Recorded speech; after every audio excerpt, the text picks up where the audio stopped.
Item ಯಾವುದೇ ಇರಲಿ try ಮಾಡಿ ಆಚಿ ಚಿಕನ್ ಮಸಾಲಾ. ಮಹಿಳೆಯ ಸರ ಕಸಿದು ಕಳ್ಳರು ಪರಾರಿ. ಎಸ್ಎಸ್ಎಲ್ಸಿ ಪರೀಕ್ಷೆ ಹಿಂದಿಗೆ ಅಂಕವಿಲ್ಲ, ಗ್ರೇಡ್ ಮಾತ್ರ. ಈ ಸುದ್ದಿಗಳನ್ನು ನೋಡೋಣ ಕರ್ನಾಟಕ ನ್ಯೂಸ್ ಟಾಪ್ 9ನಲ್ಲಿ.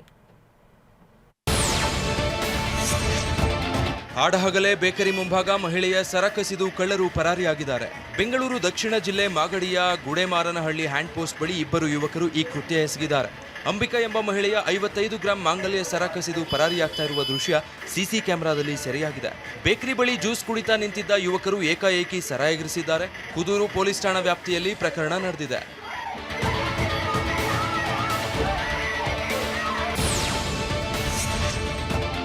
ರಾಜ್ಯದಲ್ಲಿ ಹಿಂದಿ ಏರಿಕೆ ಆಗ್ತಾ ಇದೆ ಅಂತ ಕನ್ನಡ ಪರ ಸಂಘಟನೆಗಳು ಆಕ್ರೋಶ ಹೊರಹಾಕಿವೆ. ರಾಜ್ಯದಲ್ಲಿ ಎಸ್ಎಸ್ಎಲ್ಸಿ ಪರೀಕ್ಷೆಗಳು ನಡೀತಾ ಇದ್ದು ಮಾರ್ಚ್ 31ರಂದು ಹಿಂದಿ ಪರೀಕ್ಷೆ ಇದೆ. ಆದರೆ ಹಿಂದಿ ಪರೀಕ್ಷೆ ನಡೆಸಬಾರದು. ಕಳೆದ ವರ್ಷ 60,000 ವಿದ್ಯಾರ್ಥಿಗಳು ಹಿಂದಿ ಭಾಷೆಯಲ್ಲಿ ಫೇಲ್ ಆಗಿದ್ರು. ಅದಕ್ಕಾಗಿ ದ್ವಿಭಾಷಾ ನೀತಿ ಜಾರಿಯಾಗಲಿ ಅಂತ ಒತ್ತಾಯಿಸಿದ ಕನ್ನಡ ಪರ ಸಂಘಟನೆಗಳು ಪರೀಕ್ಷಾ ಕೇಂದ್ರಕ್ಕೆ ಮುತ್ತಿಗೆ ಹಾಕೋದಾಗಿ ಎಚ್ಚರಿಸಿದ್ವು.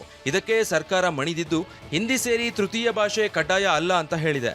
ಎಸ್ಎಸ್ಎಲ್ಸಿ ಪರೀಕ್ಷೆಯಲ್ಲಿ ಹಿಂದಿ ಅಂಕಗಳನ್ನ ಗಣನೆಗೆ ತೆಗೆದುಕೊಳ್ಳೋದಿಲ್ಲ, ಅದಕ್ಕೆ ಗ್ರೇಡ್ ಮಾತ್ರ ಕೊಡ್ತೀವಿ ಅಂತ ಶಿಕ್ಷಣ ಸಚಿವರು ಹೇಳಿದ್ದಾರೆ. ಈ ವರ್ಷದಿಂದ ಮತ್ತೆ ಫರ್ದರ್ ನಾವು ಮುಂದೆ ಚೇಂಜ್ ಮಾಡ್ತೀವಿ, ಯಾಕೆಂದರೆ ಇದು ಪಾಲಿಸಿ ಬರಬೇಕಾಗುತ್ತೆ.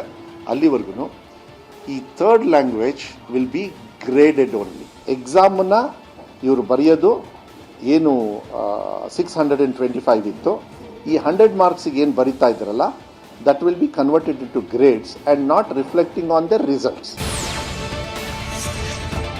ಮಾತೃಭಾಷೆಯಾಗಿರೋ ಕನ್ನಡಕ್ಕೆ 125 ಅಂಕ ಇದ್ದು, ದ್ವಿತೀಯ ಭಾಷೆ ಇಂಗ್ಲಿಷ್ಗೆ 100 ಅಂಕ ಇದೆ. ಗಣಿತ ವಿಷಯಕ್ಕೆ 100 ಇದ್ರೆ ವಿಜ್ಞಾನಕ್ಕೂ 100 ಅಂಕ ಇದೆ. ಸಮಾಜಶಾಸ್ತ್ರ ವಿಷಯಕ್ಕೆ 100 ಅಂಕ ಇದ್ದು, ಒಟ್ಟು 5 ವಿಷಯಗಳು ಮಾತ್ರ ಫಲಿತಾಂಶಕ್ಕೆ ಗಣನೆಗೆ ತೆಗೆದುಕೊಳ್ಳಲಾಗುತ್ತೆ. ಹೀಗಾಗಿ 525 ಅಂಕಗಳನ್ನ ಮಾತ್ರ ಈ ಬಾರಿ ಪರಿಗಣನೆಗೆ ತೆಗೆದುಕೊಳ್ಳಲಾಗುತ್ತೆ. ಒಂದು ವಿಷಯಕ್ಕೆ 33 ಅಂಕಗಳಂತೆ ಒಟ್ಟು 165 ಮಾರ್ಕ್ಸ್ ಬಂದ್ರೆ ಸಾಕು, ಎಸ್ಎಸ್ಎಲ್ಸಿ ಪಾಸ್ ಆಗಬಹುದು. ತಮ್ಮ ಹೋರಾಟಕ್ಕೆ ಸರ್ಕಾರ ಮಣಿದಿದ್ರಿಂದ ಕನ್ನಡ ಪರ ಸಂಘಟನೆಗಳ ಮುಖಂಡರು ಸ್ವಾಗತಿಸಿದ್ದಾರೆ. ಸರ್ಕಾರದ ನಿರ್ಧಾರವನ್ನ ಕನ್ನಡ ಪರ ಸಂಘಟನೆಗಳು ಸ್ವಾಗತಿಸಿವೆ. ಸರ್ಕಾರಕ್ಕೂ ಅಭಿನಂದನೆ ಸಲ್ಲಿಸಿದ್ದಾರೆ. ಹಿಂದಿಯಲ್ಲಿ ಪ್ರತಿ ವರ್ಷ 2 ಲಕ್ಷ ಜನ 1.5 ಲಕ್ಷ ಜನ ಫೇಲ್ ಆಗ್ತಾ ಇದ್ದಾರೆ. ಕನ್ನಡಿಗರು ಯಾವುದ್ರಲ್ಲೂ ಕಾಂಪೀಟ್ ಮಾಡೋಕ್ಕಾಗಲ್ಲ, ಏನೂ ಮಾಡೋಕ್ಕಲ್ಲ.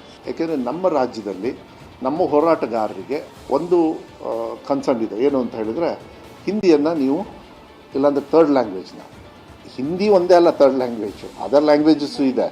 ಬಟ್ ಹೆಚ್ಚು ಪಾಲು ಹಿಂದಿನೇ ಜಾಸ್ತಿ ಇರೋದ್ರಿಂದ ಕಲಿಕೆಯಲ್ಲಿ ಅದನ್ನು ನೀವು ಹೇರ್ತಾ ಇದ್ದೀರಾ.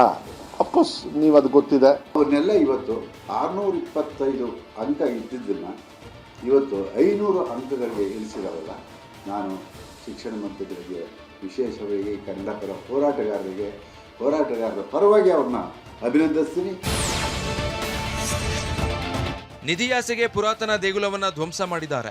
ಕಲಬುರಗಿ ಜಿಲ್ಲೆ ಅಫಜಲ್ಪುರ ತಾಲೂಕಿನ ಬಡದಾಳ್ನಲ್ಲಿ ಘಟನೆ ನಡೆದಿದೆ. ಬಡದಾಳ್ ಗ್ರಾಮದ ಬಸವಣ್ಣ ದೇವಸ್ಥಾನದಲ್ಲಿ ನಿಧಿಗಾಗಿ ಶೋಧ ನಡೆಸಿರೋ ಅನುಮಾನ ಮೂಡಿದೆ. ಶಿವಲಿಂಗ, ಹನುಮಾನ್ ಮೂರ್ತಿಯನ್ನ ಭಗ್ನಗೊಳಿಸಿ ಕಿಡಿಗೇಡಿಗಳು ಕಾಲ್ಕಿತ್ತಿದ್ದಾರೆ.